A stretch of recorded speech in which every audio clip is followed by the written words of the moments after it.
Good evening. The president of Belarus, Alexander Lukashenko, remains under intense pressure tonight as, for a third consecutive Sunday, tens of thousands of protesters demonstrated against him in the capital, Minsk.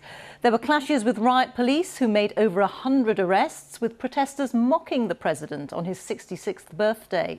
The country has been gripped by mass protests and strikes since the president's re-election 3 weeks ago, widely believed to have been rigged.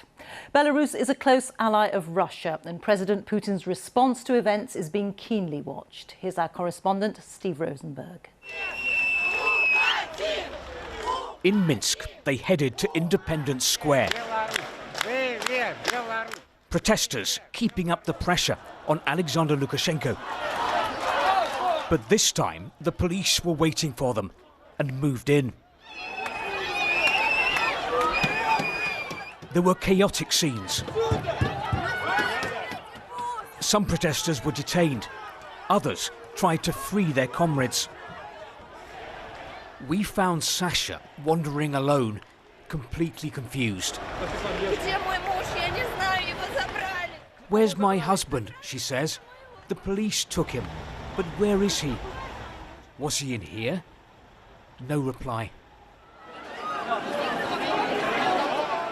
Further down the avenue, there were more scuffles and more riot police taking up positions. Today's protest feels very different from the protests on previous Sundays. As you can see, a lot more police, much tighter security. The police determined to stop this protest. It wasn't only the police putting on a show of strength. A column of armoured military vehicles was seen driving towards the centre of Minsk. Mr. Lukashenko had previously placed the army on high alert.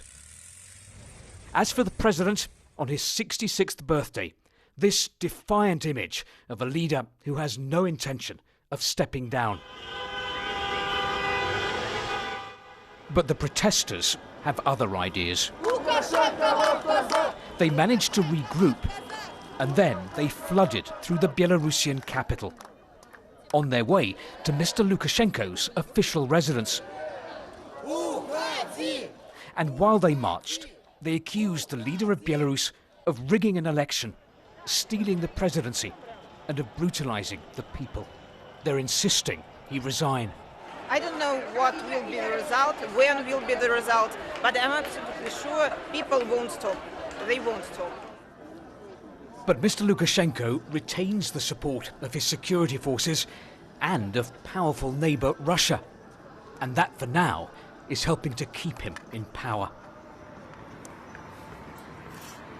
So, what next in Belarus? Well, that depends on the determination of the protesters, whether they continue taking to the streets in such numbers.